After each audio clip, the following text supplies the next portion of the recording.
144 mil, tendo na fronte escrito o seu nome e o nome de seu pai. Ouvi uma voz do céu, como voz de muitas águas, como voz de grande trovão. Também a voz que eu ouvi era como de harpistas, quando tangem a sua harpa.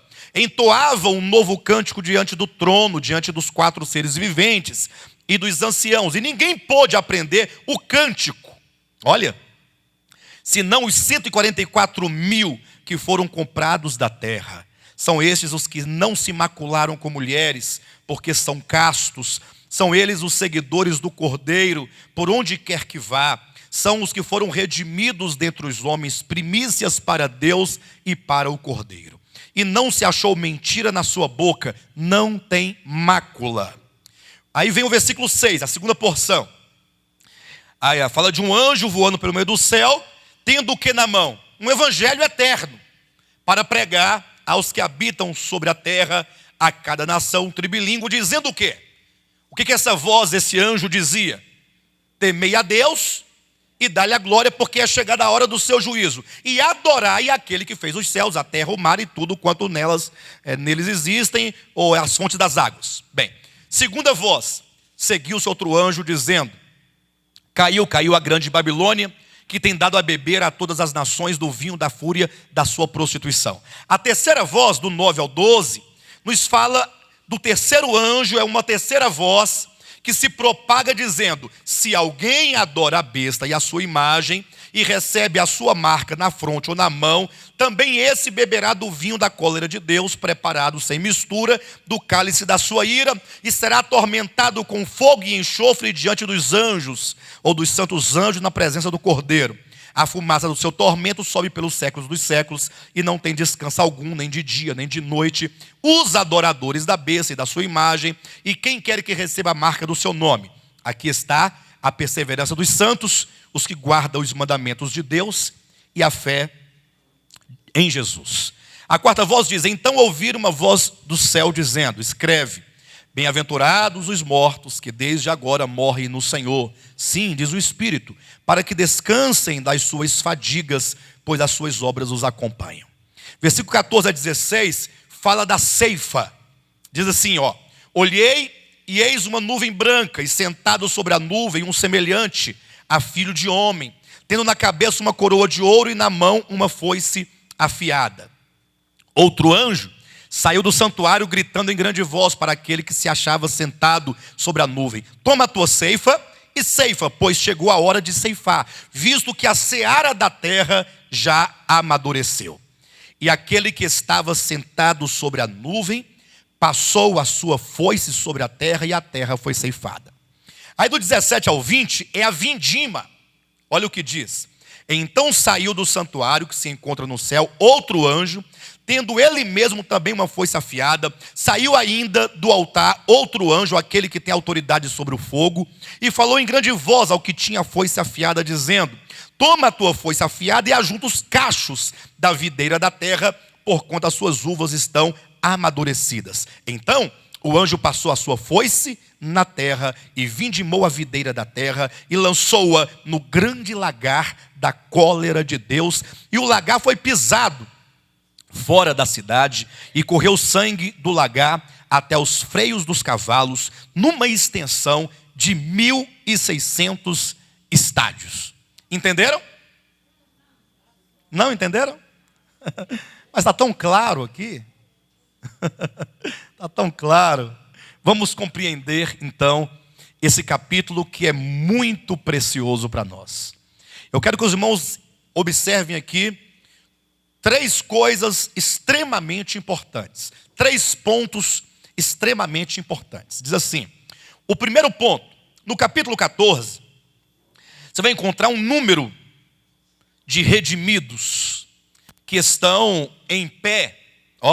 Eles estão em pé sobre o monte Sião, tendo nas suas frontes escrito o nome do Pai e o nome do Cordeiro. É um número de 144 mil pessoas que tem características muito preciosas, né?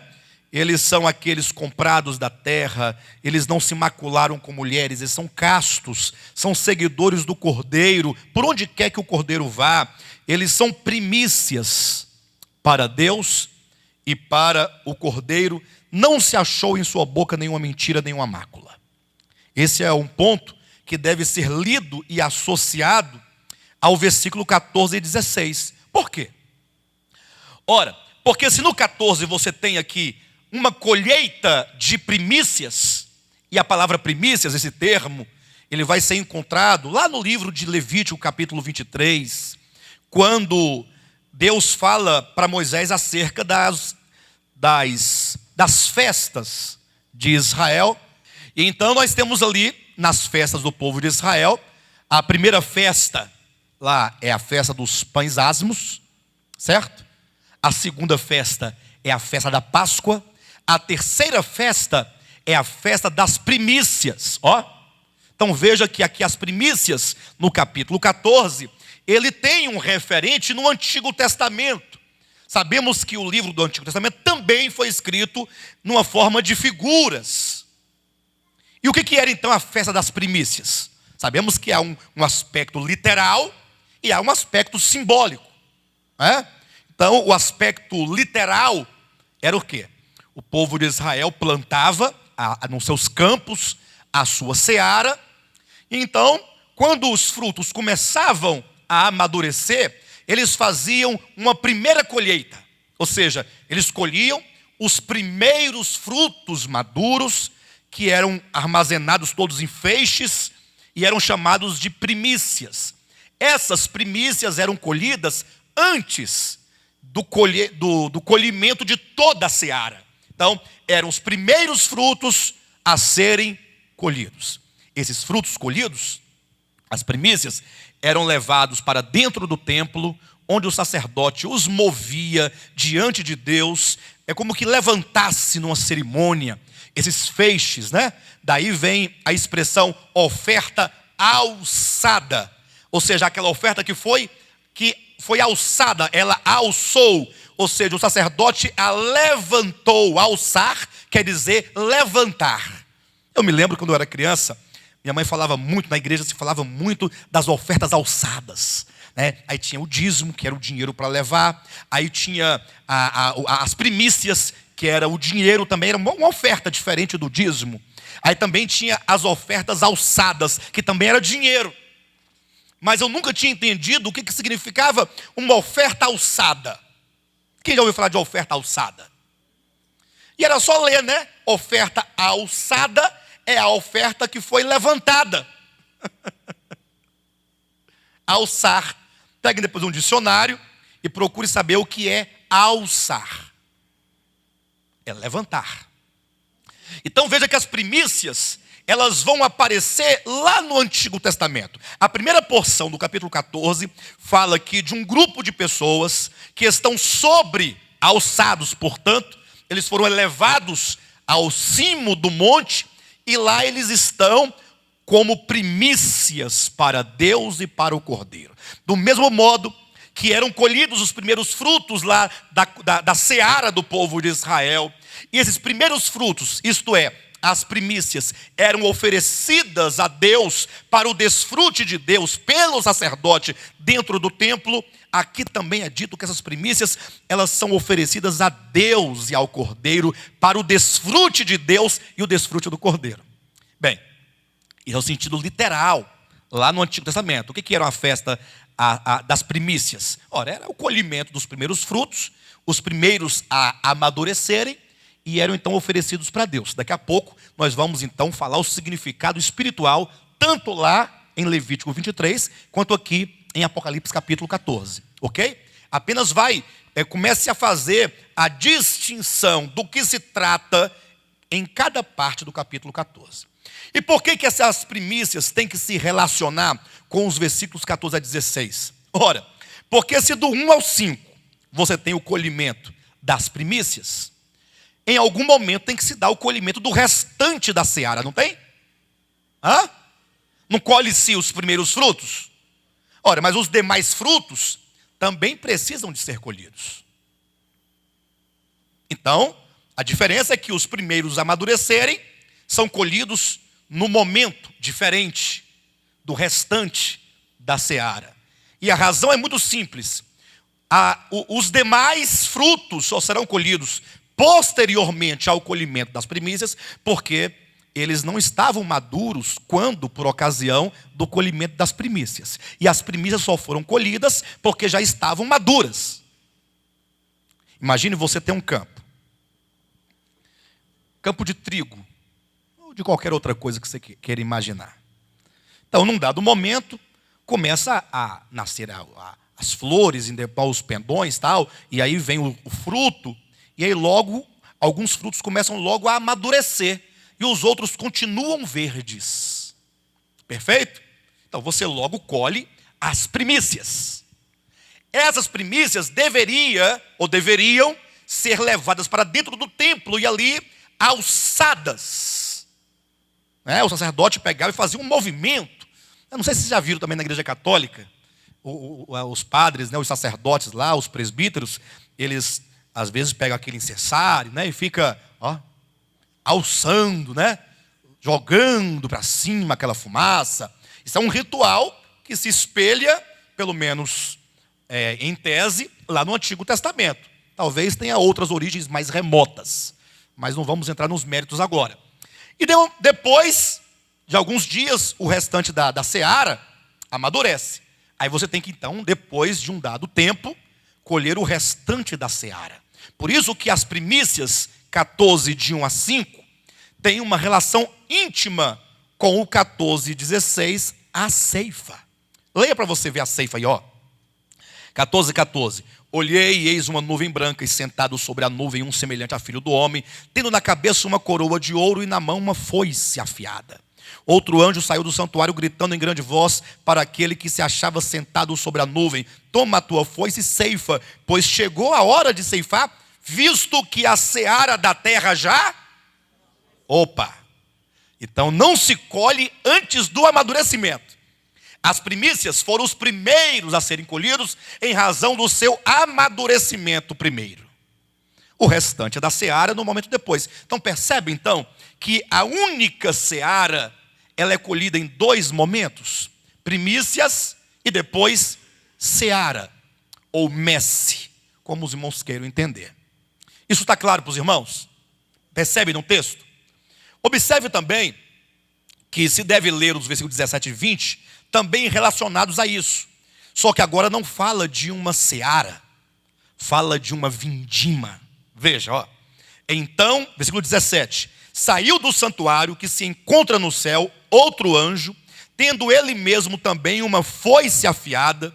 Saiu ainda do altar outro anjo, aquele que tem autoridade sobre o fogo, e falou em grande voz ao que tinha a foice afiada, dizendo: toma a tua foice afiada e ajunta os cachos da videira da terra, porquanto as suas uvas estão amadurecidas. Então essa outra colheita agora de uvas, ela também precisa de frutos amadurecidos. Não se colhe frutos verdes, entenda isso. Entenda isso. E então, no 19 fala: então o anjo passou a sua foice na terra e vindimou a videira da terra e lançou-a no grande lagar da ira ou da cólera de Deus. E o lagar foi pisado fora da cidade e correu o sangue do lagar até aos freios dos cavalos, numa extensão de 1.600 estádios. Então nós vemos aqui o quê? 2 tipos de colheitas. A colheita de uma seara, que acontece em 2 momentos: primícias e seara. E agora a colheita de uma videira, de uma videira. E o que se diferencia essas 2 colheitas? É que a primeira colheita da seara, ela é algo divino, é algo bom. Haja vista que as primícias, que são os primeiros frutos da seara, estão com o pai e com o filho, ou com o cordeiro, sobre o monte Sião. Então essa seara não pode ser uma coisa ruim, tem que ser uma coisa boa. Ao passo que a última, a da videira, é dito que os seus cachos amadurecidos foram lançados no lagar da cólera de Deus, e portanto isso não deve ser uma coisa boa, mas senão uma colheita de um aspecto negativo. Os irmãos conseguem diferenciar uma coisa da outra? E aí vem a grande questão. Olhem para mim agora. Vocês conseguem perceber que esse capítulo ele fala de colheita, né? Colheita das primícias, colheita da seara, colheita, né, da videira. Colheita. Perfeito? Então, isso está claro para os irmãos? Nós vamos observar então que entre as colheitas, nós temos aqui 3 vozes. Não, pastor, você desculpa, mas são 4 vozes. Não, são 3 vozes. Por que são 3 e não são 4? E por que sendo 4 eu digo 3? Entenderam? São 4, mas são 3. E sendo 3, são 4, mas são 3. Muito simples. Observa que a primeira, segunda e terceira voz, esses anjos, são 3, estão falando ao mundo, ó. Eles saem anunciando ao mundo a mensagem. Ao passo que a quarta voz é uma voz que diz em particular a João. É como que dissesse, olha João, ó, então ouvi uma voz do céu dizendo, escreve. Para quem escrever? Para o mundo escrever? É para João. Ó João, é o seguinte, ó, deixa eu falar uma coisa para você aqui. Presta atenção, escreve aí. Ao passo que as outras vozes não. Vi um anjo voando pelo meio do céu, tendo um evangelho eterno para pregar aos que se assentam sobre a terra.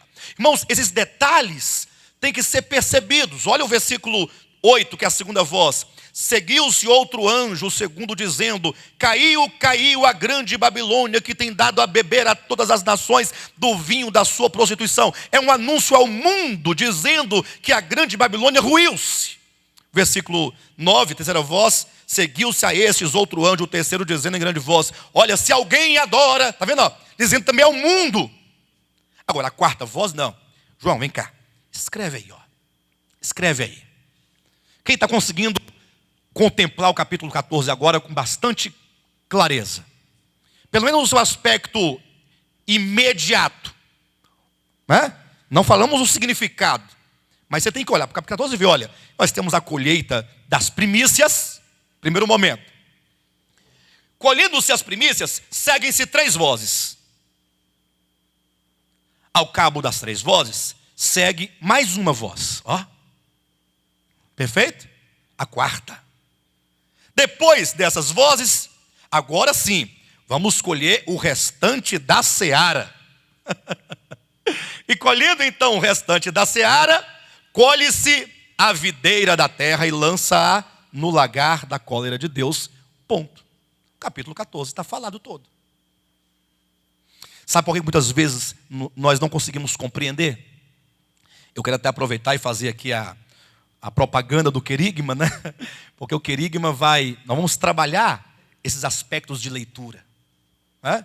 Vamos treinar isso, vamos demonstrar. Eu vou escolher talvez um capítulo qualquer da Escritura e vou ler como se eu estivesse na minha casa lendo. Porque aí eu vou ensinar os irmãos como se faz uma leitura com alguns princípios, alguns conhecidos, porque outros criados, porque quando você desenvolve sua leitura, você vai criando métodos de leitura, lógico, tudo isso atrelado a conhecimentos, né? Gramaticais, textuais e enfim, tantos outros. Então nós vamos demonstrar como se faz a leitura, como você vai contrastando, tem os elementos de coesão, de coerência dentro do texto que vai trazendo sentido, vai produzindo significados. Então o querigma vai ser muito bom para que os irmãos aprendam a perceber isso. Às vezes nós não conseguimos apreender o sentido de um texto, simplesmente porque quando você acaba de ler o primeiro versículo, que você entra para o segundo, você não se lembra mais do primeiro. Aí você chega no versículo 16, você não consegue relacioná-lo aos primeiros, como se cada versículo fosse uma coisa independente da outra. E não é. Um texto é um todo significativo. É um todo. Cada palavra se associa e se liga a outra, gerando sentido, e um versículo ao outro, e tantos versículos a outros tantos, para gerar então um capítulo, e assim vai produzindo um sentido só, uma imagem, que deve ser visualizada. Se você quiser ler, você terá que aprender a visualizar. Inclusive, só lembrando, sexta-feira agora não tem querigma, porque é feriado, mas na outra semana tem querigma, e junto com a sexta-feira da outra semana, tem aula de leitura no sábado de manhã cedo, segundo o calendário que os irmãos já receberam e sabem disso. Então os irmãos entendem que você tem que ler o capítulo 14, ao acabar de lê-lo, você tem que enxergar a paisagem dele toda. Quem consegue enxergar o capítulo 14? Colhe-se as primícias, versículo de 1 a 5, seguem-se 3 vozes, mais uma, em seguida colhe-se a seara, o restante da seara, e aí vem então a colheita da vindima. Ponto final. Há uma série de acontecimentos proféticos. Está difícil entender, não? Quem consegue ver o capítulo 14 sem olhar para ele? Não, melhor, quem não consegue? Pastor, não entendi nada que você falou. Então está todo mundo vendo o capítulo 14. Aí você tem que falar. Quem quer aprender a escritura, tem que falar. Cheguei em casa, se não tiver ninguém, uma criança, um menino, a sogra, você chama o cachorro e fala para ele. Olha, capítulo 14, você está sabendo do que se trata? Qual é a palavra-chave no capítulo 14 aqui? Primícias. Todo o capítulo 14 fala de primícias. Colheita. Seja das primícias, seja da seara, seja dos cachos da videira. O capítulo 14 fala sobre colheita. Interessante, né? E olha que maravilha.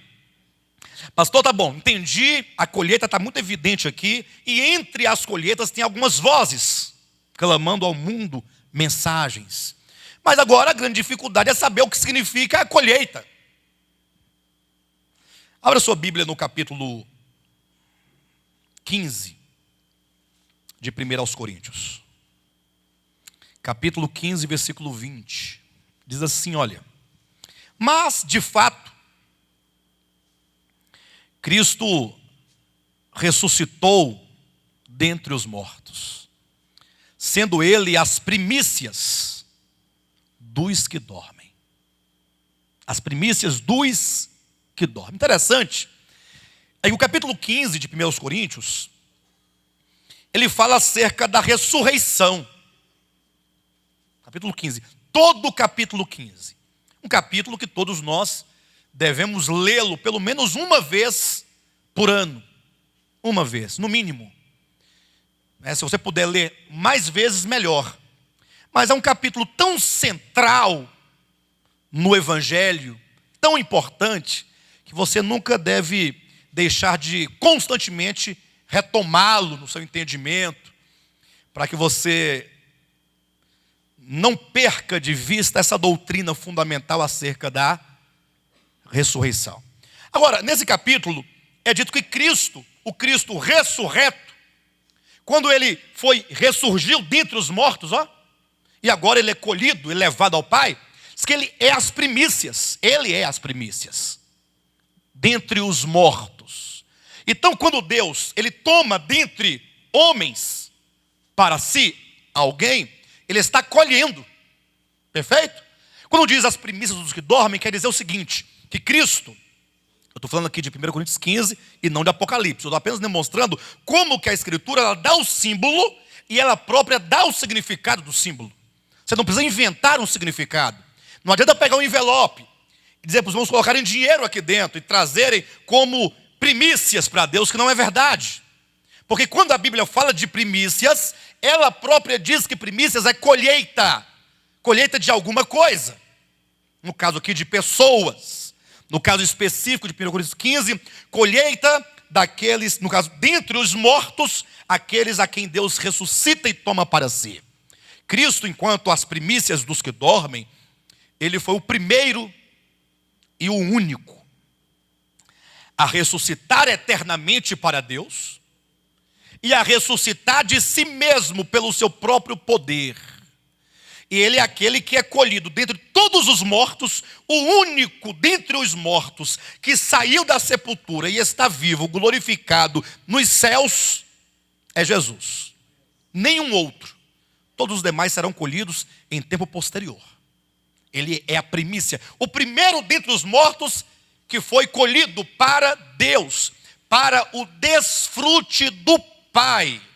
Imagine você que enquanto Jesus está agora à direita do Pai, assentado ali à direita do Pai, ele é o desfrute do Pai. Está em Hebreus capítulo 10, a partir do versículo 5, quando o próprio Jesus vai dizendo ao Pai, o Filho dizendo ao Pai, olha, sacrifícios e ofertas pelos pecados tu não quisestes.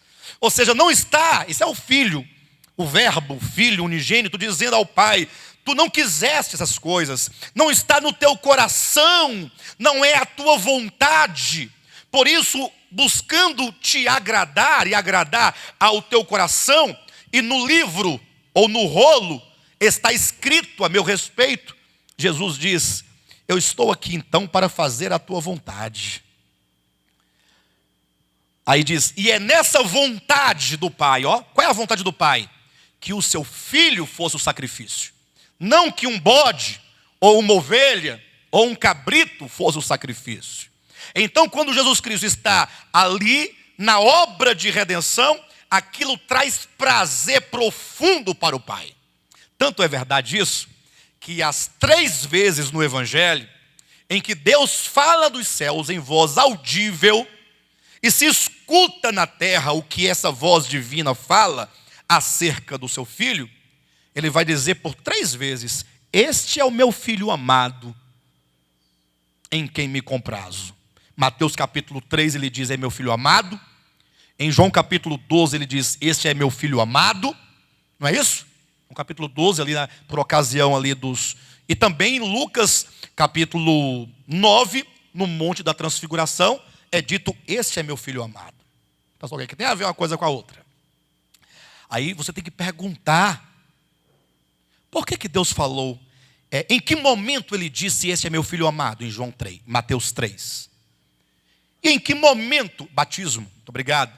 E em que momento ele diz agora, no capítulo 12 de João, este é meu Filho amado? E em que momento ele diz, em Lucas capítulo 9, este é meu Filho amado?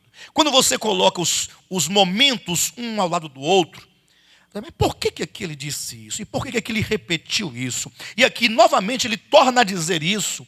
Aí você vai identificar que nos 3 momentos, eram momentos que estavam relacionados intrinsecamente à morte do Filho.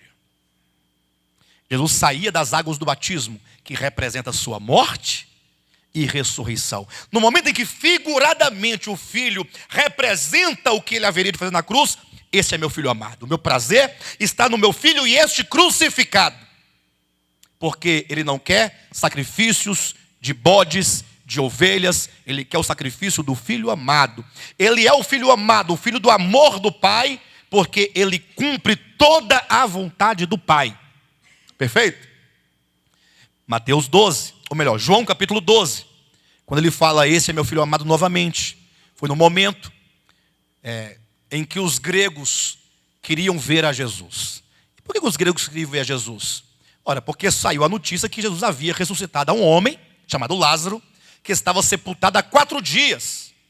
E agora os gregos, entusiasmados, em busca de sabedoria, ele queria saber que tipo de conhecimento, sabedoria esse homem tem, a ponto de revolucionar, não é, a intelectualidade daquele tempo, de modo que ele ressuscita os mortos. O que esse homem tem? Aí eles foram ver a Jesus e foram ver a Lázaro, e eles queriam que Jesus fizesse algo inédito, inaudito, algo. Aí quando falou assim, olha, os gregos vieram te ver.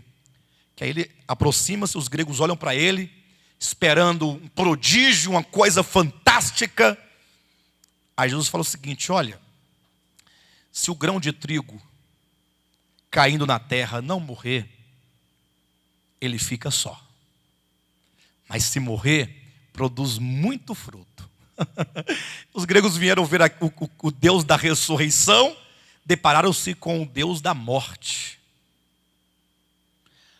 A multiplicação só acontece se morrer. E ele diz: portanto, aquele que ama a sua vida, perdê-la-á. E aquele que por minha causa a perde, achá-la-á. Os gregos saíram de lá decepcionados. Neste momento, falando do grão de trigo que caiu na terra, foi necessário que ele morresse para dar muito fruto em ressurreição, falando de si mesmo enquanto grão de trigo. Aí Deus disse: este é meu filho amado. Ó, era falar da morte dele e Deus intervia: este é meu filho amado, em quem me comprazo. E então, por fim, Lucas capítulo 9, lá no Monte da Transfiguração, é dito que estavam lá Jesus glorificado, Pedro, Tiago e João, quando apareceram-lhes para os discípulos Moisés e Elias. E eles falavam com Cristo acerca da sua morte. Quando o Pai disse: este é meu filho amado em quem me comprazo. Nos 3 e únicos momentos em que Deus diz: este é meu filho amado, este é meu filho amado, este é meu filho amado, está em pauta: este é o filho que cumpre a minha vontade, ele é o sacrifício, ele será imolado, ele será morto e, portanto, Cristo crucificado, morto. Ele é ressurreto, colhido como primícias para o Pai, e à direita do Pai se torna o prazer do Pai. Filho amado do Pai. Bem, o que nós entendemos aqui? Que primícias é a colheita de pessoas. Tanto é que, se você olhar agora lá nas festas de Israel, tínhamos primeiramente o quê? Ali temos a festa da Páscoa. O que é a festa da Páscoa? O que ela indicava? O que ela representava? Representava o quê? A morte de Cristo. Cristo é o Cordeiro Pascal que foi imolado. E aqui devemos abrir bem os olhos, os ouvidos e o entendimento. Estamos chegando próximo da Páscoa. Tá certo? Você entra nos supermercados, estão lá centenas e milhares de ovos de Páscoa. Não é pecado comprar um ovo de Páscoa, não. Só é massificação. Você pode comprar 1, 2, 10, 20 mil e comer, se entupir de comer chocolate. Você não peca em nada, porque lá é um chocolate, é uma indústria. Foi lá, pegou o chocolate que você pode comer qualquer dia, qualquer hora, e fez numa forma de ovo, né? Lógico, tem origens pagãs no paganismo, porque associam-se aqui figuras: coelho, ovo, multiplicação, que é a reprodução. Mas, tirando o paganismo, que nós estamos muito afastado do paganismo, é apenas um chocolate que a indústria e o mundo diz que você tem que comprar, e você vai comprar para você, para os meninos, para os parentes, e vai ficar como massa de manobra na mão da indústria, que pega o seu dinheiro, que poderia ser aplicado em tantas outras coisas melhores e mais importantes, não é? Mas veja comigo, a Igreja Católica vai associar a Páscoa à ressurreição de Cristo. É o domingo de Páscoa, é o domingo da ressurreição. Basta você olhar no calendário da Igreja Católica ou assistir a uma missa de domingo de Páscoa e você saberá. Aí você pergunta para o padre, para o papa, para o sacerdote, para o diácono, para Nossa Senhora Aparecida, para quem quer que seja aquele povo, lá pergunta assim: vem cá, por que a Páscoa é a ressurreição? Quem foi que disse isso para você? Quem disse? A Escritura diz que a Páscoa bíblica e não a pagã, ela surge na Escritura em Êxodo 12, quando é dito que o Senhor entraria no Egito e mataria todos os primogênitos, desde os animais até os homens. Então os hebreus deveriam imolar e não ressuscitar. Era matar o cordeiro, chamado cordeiro pascal, e colocar o sangue nos umbrais das portas, para que, vindo o Senhor, vendo o sangue, Páscoa, passar por cima e não entrar naquela casa. Páscoa é libertação, livramento, salvação da morte, mediante a morte. Tem nada com ressurreição. Então, quando os hebreus, a cada ano, faziam a festa da Páscoa, eles anunciavam a morte do Senhor, que ainda não tinha vindo e nem havia morrido ainda no tempo. Porque no propósito eterno, ele foi morto desde a fundação do mundo. mas no tempo não. Perfeito? Então a festa da Páscoa falava da morte. Qual é a próxima festa depois da Páscoa?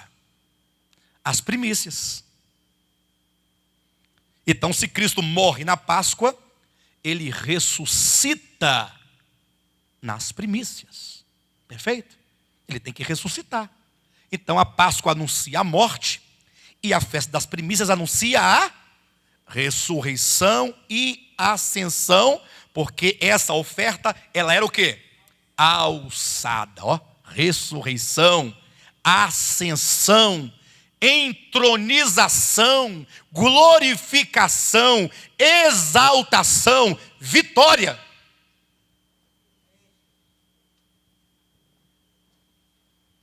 E no caso do Pentecostes, que acontecia 50 dias depois das primícias, foi o que aconteceu em Atos 2, 50 dias depois da ressurreição de Cristo. Cristo morre na Páscoa, ressuscita nas primícias, 50 dias depois, Pentecostes. Aí a pessoa fala assim, você é pentecostal? Como assim? Não estou entendendo. Mas você não sabe o que é pentecostal? Não, eu falo em línguas. Que aceita o Espírito Santo enquanto aquele que foi derramado sobre o povo, para falar em língua, profetizar, rodar, essas coisas, né? Eu falo, não, pessoal, vocês não estão entendendo. Vocês não estão entendendo. Quem foi que disse que o Pentecostes tem relação com o dom de línguas, relação direta, ou melhor, que o dom de línguas é prova, o selo, o sinal? Vamos entender isso? Vamos entender? Estão dispostos a entender isso aqui? Nós estamos falando de primícias, portanto, estamos certinho, não estamos falando nem de mais nem de menos. Temos que entender o que a Escritura fala sobre essa questão. Observe. O significado literal lá no povo de Israel é: colhe-se as primícias ou os primeiros frutos da seara. O restante da seara se colhe 50 dias depois. Pentecostes quer dizer a grande colheita. Perfeito? Esse é o sentido lá em Israel. Cristo veio como cordeiro pascal, foi imolado, ressuscita como as primícias. 50 dias depois, a grande colheita. Colheita de almas para Cristo. Razão porque naquele dia 3.000 almas logo se converteram. E essa era pentecostal não acaba ali. Ela se segue até a segunda vinda de Cristo. Essa era pentecostal é a era da grande colheita de almas para Deus. De sorte que quando você então lê lá no livro de Atos, diz assim, olha, capítulo 2, ó. Ao cumprir-se o dia de Pentecostes. O que quer dizer isso? Ao cumprir-se. É porque cada festa daquelas, do Antigo Testamento, sendo elas sombras e figuras, ao alcançar a sua plenitude, a realidade do que ela significava, cumpre-se o que ela outrora apenas anunciava. Ao cumprir-se o dia de Pentecostes, quer dizer, a festa Pentecostes, ela alcançou a sua plenitude, e aquilo que outrora representava, agora não representa. Cumpriu-se. Cumpriu-se na morte de Cristo, a Páscoa. Cumpriu-se na ressurreição, as primícias. Cumpriu-se em Atos 2, o Pentecostes. E o próprio texto vai dizer que é um cumprimento inicial e parcial, porque o Pentecostes vai se estender até o fim desta era. Aí Pedro então vai explicar para aquelas multidões o que estava acontecendo, porque alguns achavam, né, que os discípulos estavam bêbados. Aí então Pedro vai explicar o seguinte, olhem para mim por gentileza. Ele fala assim, olha pessoal, esses homens não estão embriagados, como vindes pensando. Não. Olha, agora são 9 horas da manhã. Imagine que não tem sentido 9 horas da manhã essa multidão toda embriagada. Quer dizer, se fosse pelo menos 2 horas da tarde, deu tempo de beber bastante. Mas acabaram de levantar, de acordar, já estão embriagados. Mas o que acontece? Ó, gente, para. Ele diz, o que acontece? Ele vai dizer o que acontece. Ele vai explicar o Pentecostes bíblico. para que você depois não tenha dúvida e fique depois assim: ah, pastor, essa igreja ela é fria porque eu não vejo os irmãos falando em línguas. É porque você não leu a Escritura. Você simplesmente tem um dogma, tem um falso conceito acerca do Pentecostes que te foi legado por uma cultura gospel, uma cultura pentecostal historicamente situada no século XX no Brasil, e você fica impedido de entender a Escritura. Pedro explica: o que acontece aqui é o que foi dito. Olha, o que acontece é o que foi dito por intermédio do profeta Joel. Então você tem que ler a profecia de Joel. 2 pontos. E aí ele passa a narrar a profecia do profeta Joel. E acontecerá, diz o Senhor, que nos últimos dias eu derramarei do meu espírito sobre toda a carne. Ponto. Vossos filhos e vossas filhas profetizarão, vossos velhos sonharão, eu derramarei até mesmo sobre os servos, sobre as servas, sobre as crianças. É geral. Enfim, está lá em Joel 2.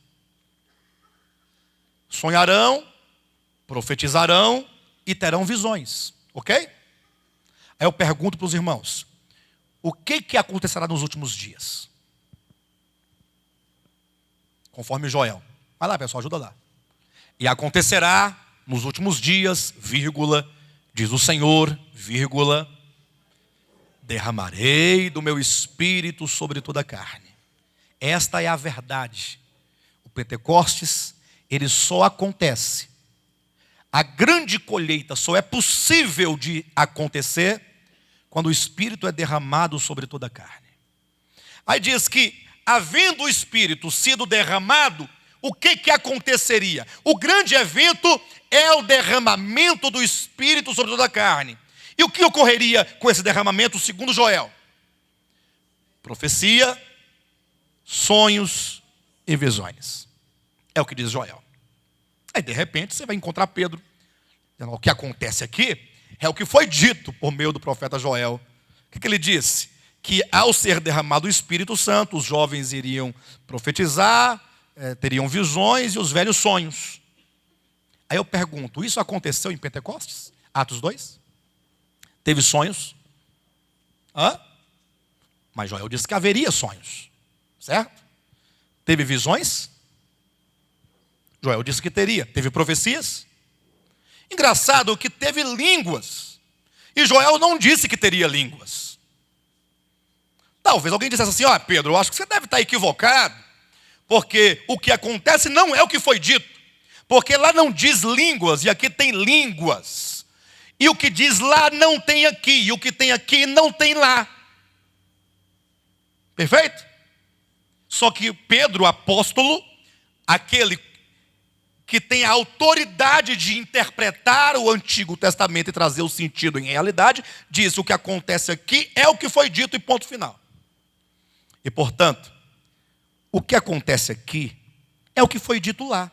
Não sonhos, não visões, não profecias, não línguas.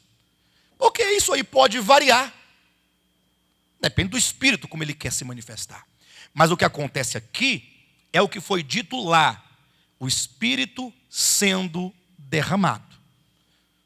É a proposição. Acontecerá nos últimos dias do Senhor que derramarei do meu Espírito sobre toda a carne. Ponto. Então, quando o Espírito é derramado, pode haver visões. Não pode? Pode haver sonhos, profecias, línguas também. Ou quantos outros dons ou manifestações queira o Senhor Espírito. Ele é Senhor, porque é dito que Ele distribui essas manifestações como lhe apraz. Ele é soberano. O Senhor, o Espírito. Vocês entendem que isso, queridos? Perfeitamente? Então não tem importância, esse rei não teve sonho. Agora o interessante é que o movimento pentecostal, não a era, o movimento, ele diz que se você não falar em línguas, você não recebeu o Espírito pentecostal. Engraçado.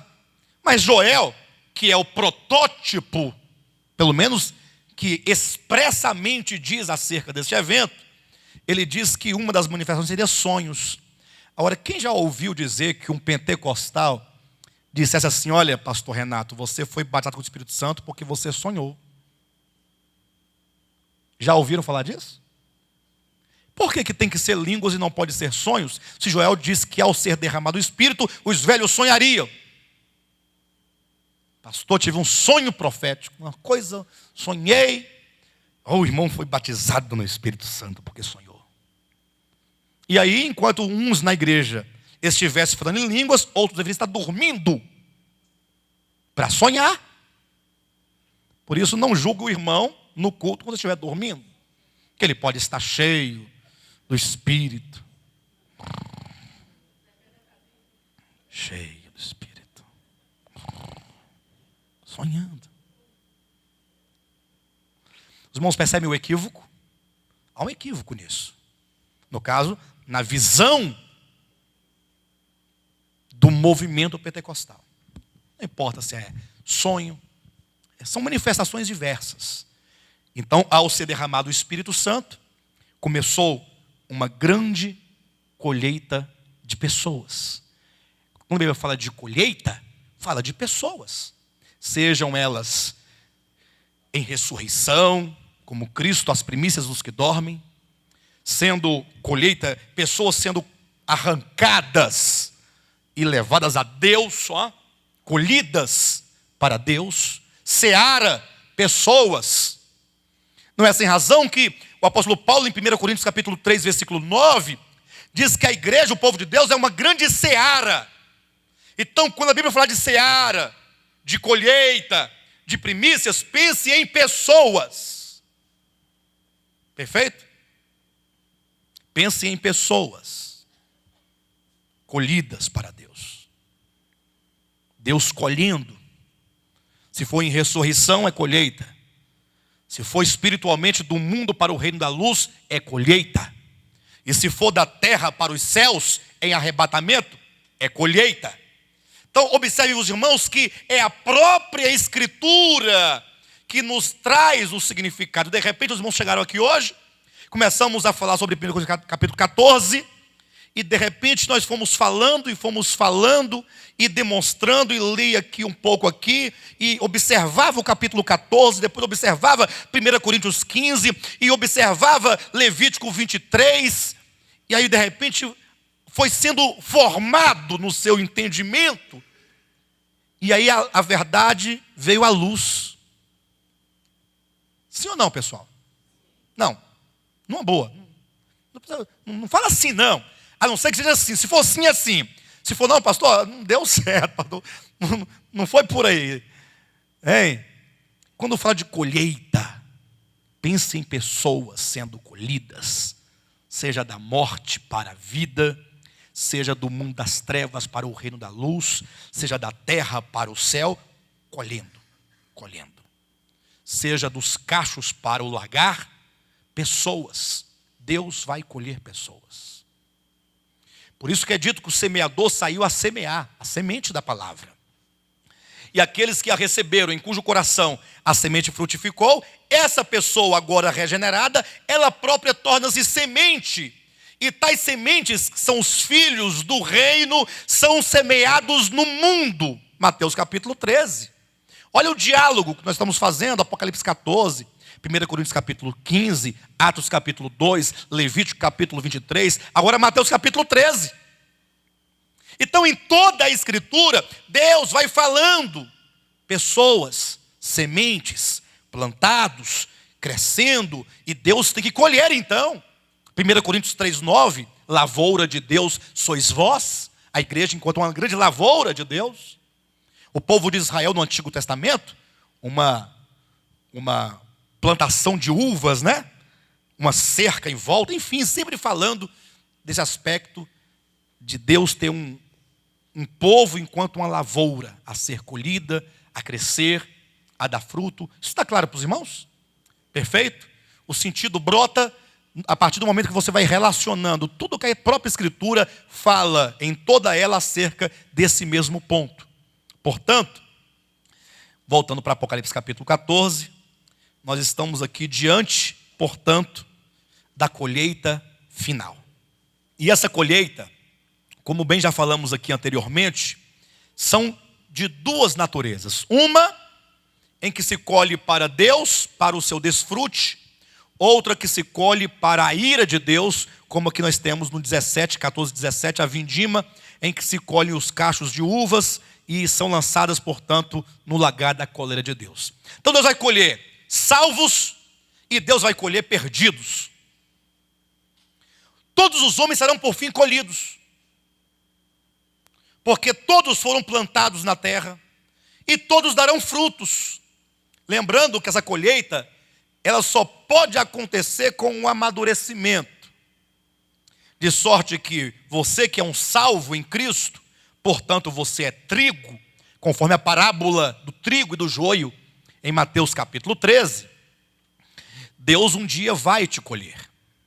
Você será colhido para Ele, mas só será colhido por ocasião do seu amadurecimento. Você precisará amadurecer. O que significa esse amadurecimento? É que você, por fim, você vai chegar a uma condição. Você vai chegar a uma condição de dar a Deus os frutos que Ele tanto espera, que Ele tanto aguarda. Ao mesmo tempo em que os ímpios perversos, também como uma vindima, como uma videira, eles também deverão amadurecer. Amadurecer nas suas transgressões, nos seus pecados. Eles têm que estar no ponto certo de serem pisados, de serem punidos.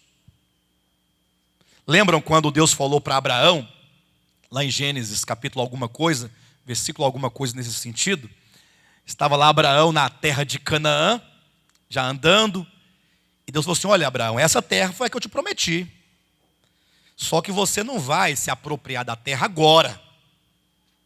É necessário que os pecados desse povo que aqui habita amadureça, chegue às minhas narinas, chegue no topo. Isso vai acontecer daqui a 4 gerações. E então, daqui a 4 gerações, eu vou punir esse povo, matando-os e limpando a terra dos seus pecados, e aí sim eu darei essa terra aos seus descendentes. Então observa que Deus poderia ou não poderia? Ele fala assim: vamos sair daqui todo mundo, seus pecadores, vamos embora, chega, mata todo mundo. Abraão, é sua terra. Poderia? Mas, ele fala, não, ele tem que amadurecer primeiro. Os pecados têm que chegar numa condição tal que tem que ser agora colhidos. Então o princípio qual é?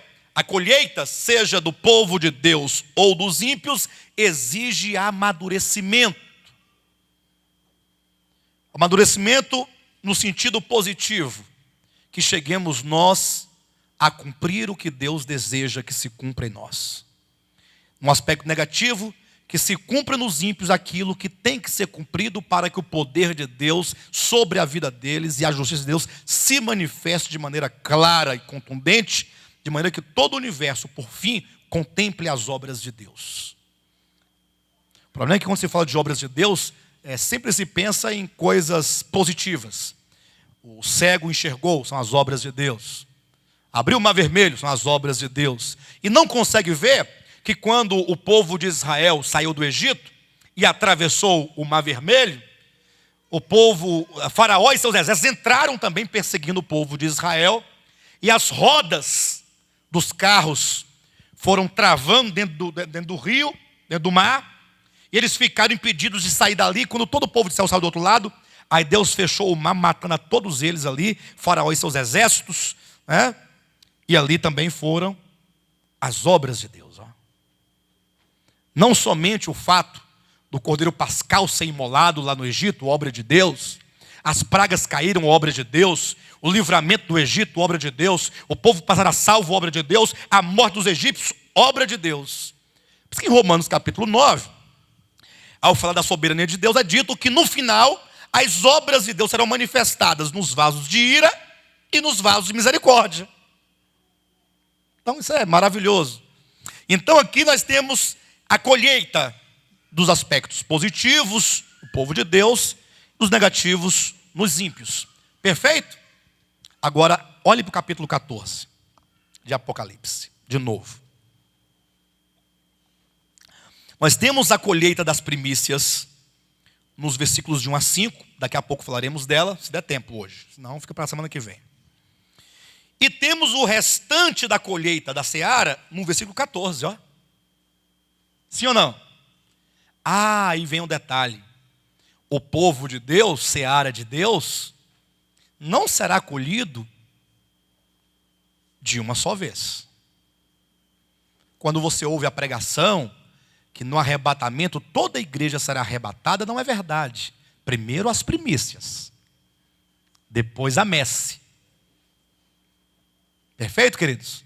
Primeiro as primícias, depois a messe. Isso está em pleno acordo com Mateus capítulo 24, quando Jesus Cristo diz assim: olha, assim como foi nos dias de Noé, assim será os dias da vinda do Filho do Homem. Fala, estarão dois no campo, um será tomado, deixado. Ah, mas esse que foi deixado, ele não é o ímpio, porque tinha um ímpio trabalhando com crente. Aí o crente vai e o ímpio fica. Não, não pode ser. Por que não pode ser? Porque tão logo Jesus diz, um será tomado e deixado o outro, estarão dois numa cama, um será tomado e deixado o outro, ele diz, portanto vigiai. Porque não sabeis em que dia vem o vosso Senhor. Pastor Renato, o vosso Senhor virá num dia em que tu não sabes e, portanto, você, servo do Senhor, deve estar atento para que você não seja este que vai ficar. Porque um vai, o outro fica. Se você não vigiar, você pode ser aquele que fica, porque o teu Senhor virá numa hora em que tu, servo do Senhor, não sabe em que hora ele virá. Entenderam bem, queridos? Em um lugar da Escritura você vai encontrar Deus advertindo os ímpios: vigiai, porque não sabeis, vocês incrédulos, em que dia vem o vosso Senhor. Não tem nem sentido uma coisa dessa. A advertência é para os crentes. Então, a Bíblia é clara quando diz que o arrebatamento dos filhos de Deus se dará em dois momentos distintos. Isso em razão do amadurecimento. Os crentes que amadurecerem, primeiro, serão primícias. Serão colhidos para o desfrute de Deus e por isso serão arrebatados até o seu trono. Os demais que não amadurecerem até o dia do arrebatamento das primícias serão a messe. E aqui ficarão até um dado momento, até que amadureçam e então venha o dia de ser recolhidos. Tá, mas como é muita coisa para se dizer aqui, eu quero apenas que vocês observem uma coisa agora. O que temos aí entre a colheita das primícias e a colheita da ceifa? As vozes. Muito bem. Então, você já está sabendo que colhe-se as primícias, arrebata-se as primícias para Deus, e aí começam as vozes a falar, a anunciar. Depois das vozes, vamos agora colher o restante. Mas entre a colheita do restante das primícias, temos as vozes. As vozes falam de quê? Primeira voz: vi outro anjo voando pelo meio do céu, tendo um evangelho eterno para pregar aos que se assentam sobre a terra e a cada nação e tribo e língua e povo, dizendo em grande voz: temei a Deus e dai-lhe glória, pois é chegada a hora do seu juízo, e adorai aquele que fez o céu, a terra, o mar e tudo, e as fontes das águas. A segunda voz anuncia a queda da grande Babilônia, e a terceira voz anuncia que aqueles que adorarem a besta, esse será atormentado com fogo e enxofre no lago de fogo. Essas três vozes falam de um único evento. São advertências vinculadas a um único momento. Este é o momento da grande tribulação. Observe, quando diz caiu a grande Babilônia, quer dizer, a grande Babilônia, que é o grande sistema de Satanás, cujo germe, origem, raiz, está em Gênesis capítulo 11. Vamos nos lembrar disso? Tomemos o barro, disse Nimrod, amassemo-lo bem, façamos tijolos, queimemo-los bem, e então vamos erigir para nós uma torre e uma cidade. Então, a Babel, ela surge quando Satanás, na pessoa de Nimrod, você tem que ver isso, toma o barro, toma o homem. Imagine que a Babel, de Gênesis 11, Babel, será, posteriormente, Babilônia. Babilônia é o desenvolvimento de Babel. Babel, Babilônia. E agora essa Babilônia vai crescer e vai amadurecer, e no seu amadurecimento ela é a grande Babilônia. Babel, Babilônia, a grande Babilônia. Então a própria Escritura vai demonstrando que ali foi plantada em Gênesis, ou foi plantado o germe da grande Babilônia, e ela germinou Babilônia, cresceu, frutificou e amadureceu na grande Babilônia. Portanto, nós temos aqui um sistema político, econômico e religioso. São as três características de Babilônia que estão em Gênesis capítulo 11 e vão se desdobrando e se desenrolando até Apocalipse capítulo 17 e 18, a grande Babilônia. Quando fala, façamos uma cidade, uma região administrativa, aqui fala da política. Agora esse povo vivendo em sociedade, vão desenvolver uma vida econômica. E a torre fala do seu aspecto religioso. Então imagine comigo, pense comigo, quando a Bíblia fala, não ameis o mundo, nem as coisas que no mundo há. Veja, a grande Babilônia é uma grande mentira. Uma grande mentira. Em todos os aspectos que você imaginar. E o problema é quando os filhos de Deus não conseguem discernir e acabam se deixando seduzir pela efêmera glória de Babilônia. Um exemplo disso é a Páscoa. Daqui a pouco está todo mundo envolvido com esse sistema econômico, se deixando seduzir. E o pior, às vezes nós deixamos de aplicar aquilo que Deus nos deu em coisas tão lícitas e tão importantes e tão necessárias para simplesmente atender a um capricho, a uma imposição, a um ritmo imposto pelo mundo. Então, não deixe. E a religião é outro engano. Babilônia é um grande engano. Não é sem razão que aqueles que serão arrebatados, primeiro, as primícias, são aqueles de quem é dito: e não se achou mentira em sua boca. A questão da verdade, essa é uma questão tão preciosa, tão grande. Não sei até que ponto os irmãos entendem a verdade, né? O que é a verdade. A verdade é muito mais ampla do que a verdade da Escritura. A verdade é tudo aquilo que é. Porque aquilo que não é, se disfarça. A grande Babilônia é um grande engodo de Satanás para massificar os homens e distanciá-los de Deus e da verdade. Por isso que é dito, peguemos o barro, peguemos o homem, pó da terra, amassemo-lo bem, vamos informá-los a todos em formas, e vamos fazer dos homens tijolos, tudo igualzinhos. E com esses homens vamos criar um grande sistema de rebelião contra Deus. Jesus falou o seguinte, João diz, não ameis o mundo. Jesus diz, em Mateus capítulo 6, não andeis ansiosos pelo que comer e pelo que vestir. Ele está falando do mundo, ele falou assim, são os gentios que se preocupam com essas coisas. Buscai, pois, em primeiro lugar o reino de Deus e a sua justiça. O reino de Deus e a justiça de Deus se distancia desse mundo perverso econômico.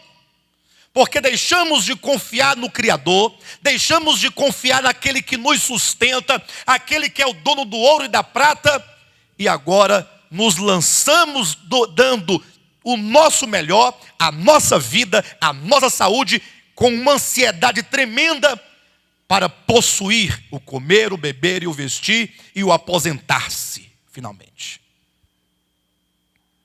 Babilônia. Olha, os gentios é que buscam por essas coisas. Quanto a vocês, não andeis ansiosos. Não é que você não deve se planejar, é que você não deve colocar a sua confiança no seu braço. Se eu não empreender deste modo e a todo custo, a ponto de perder minha família e perder o reino de Deus, perder a comunhão, se eu não for o melhor no meu empenho e na minha indústria, você está em Babilônia. Isso é uma grande mentira. Quem aqui hoje almoçou? Levanta a mão. Comeu arroz, feijãozinho, saladinha. E quem não almoçou, de 2 uma, de 3 uma. Ou você estava jejuando, ou você estava sem fome, não vou comer, ou de tão ansioso você não teve tempo de se alimentar. Pastor, pode ter a quarta, não tinha um alimento. Eu acho pouco provável isso aqui. Um arrozinho você tinha, feijãozinho. Pouco provável. E talvez se você não tivesse, de fato não tem o alimento, é muito provável que o mundo te esgota de tal maneira que você está gastando mais do que tem e por isso faltou. É porque você vai gastando, compra o que não deve, compra o que não pode. Aí no final vai faltar, Possuir o que não pode, desesperado, porque o mundo, ele impõe que você tem que ter. Aí se você não tiver, você se frustra. Tem gente com depressão, tem gente morrendo, tomando tarja preta, porque não deu conta da pressão do mundo. É Babilônia.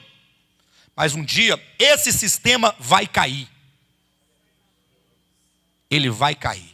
E só a verdade de Deus vai prevalecer. Dinheiro, a religião. A grande Babilônia é uma religião. Uma grande religião que se manifesta em várias religiões, mas o espírito é o mesmo. Por isso que essa prostituta tem nas mãos um cálice de ouro cheio de abominações e tem dado a muitas pessoas, aos reis da terra, a muitas nações, do vinho da sua prostituição. Uma religião que não confia em Deus. Uma religião que, falando de Deus e acerca da salvação de Deus, diz que se os homens não fizerem, não poderão ser salvos. Que é o princípio da Torre de Babel. Então veja que nós temos aqui essas vozes. A primeira é um grande clamor. O evangelho eterno. Temam a Deus. Temam a Deus. Segundo, caiu a grande Babilônia. Ou seja, a partir de agora, a grande Babilônia começa a ruir-se. E a sua ruína será grande. Terceira voz, eu retomo a semana que vem. Se alguém adora a besta e a sua imagem, primeira voz, temei a Deus e dai-lhe glória e adorai o que fez, os céus, a terra. Terceira voz, se alguém adora a besta. Ou seja, vocês não podem adorar a besta. Temam a Deus. Tenham medo de Deus. O seu juízo está chegando. É necessário que os homens se curvem diante do Criador, porque Ele fez todas as coisas. Então, no mesmo momento em que a besta se impõe e o falso profeta exige que todos a adorem, há uma voz de não adorem. Deus, somente a Ele devemos nós adorá-lo. Esse é o tempo da grande tribulação. A grande tribulação é o juízo que cai sobre a terra para julgar Babilônia e julgar os homens que estão em Babilônia.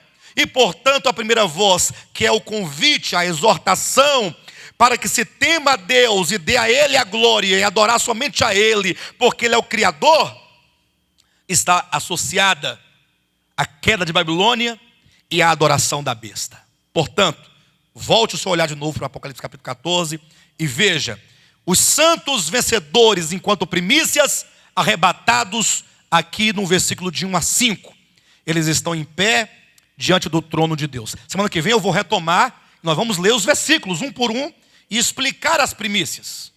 Hoje nós não explicamos as primícias, apenas nós definimos as primícias. A definição, falta a explicação da definição. E aí em seguida vem as vozes. As vozes anunciam os feitos de Deus na e durante a grande tribulação. Aí a quarta voz fala, João, olha, escreve aí, ó, escreve aí. Bem-aventurados os mortos que desde agora morrem no Senhor. Sim, diz o Espírito, para que descansem de suas fadigas, pois as suas obras os... Não pense você que essa fadiga é a fadiga física e humana. E essas obras são qualquer obras. Aqui diz, aqueles que dormem no Senhor, preparados, porque se livrarão desse grande dia aqui, ó. Os mortos que morrem hoje, em tais condições, com obras que lhes acompanham, eles se livrarão desse grande dia. As primícias também se livrarão desse dia, porque serão arrebatadas antes da grande tribulação. E os mortos que morrem com obras que os acompanham também são bem-aventurados, porque aqueles que aqui ficarem, se não são primícias, ou se você morrer antes da grande tribulação, não tendo obras que lhe acompanham, você também sofrerá um pouco. Domingo, nós vamos falar aqui em Mateus 24 e 25, coisas muito importantes acerca desse ponto aqui, desse assunto. De maneira que depois da grande tribulação, ou no finalzinho da grande tribulação, haverá a colheita do restante dos crentes. E por fim, a colheita dos incrédulos e lançados no lagar da cólera de Deus, que será então a guerra do Armagedon. Ok? Bem, o tempo não permite mais, já são 10 horas. Muitas dúvidas devem ter ficado aqui, porque nós não podemos explorar a essência, a substância, mas apenas definimos o significado do capítulo 14. Arrebatamento dos cristãos vencedores, grande tribulação, arrebatamento do restante dos crentes e guerra do Armagedon.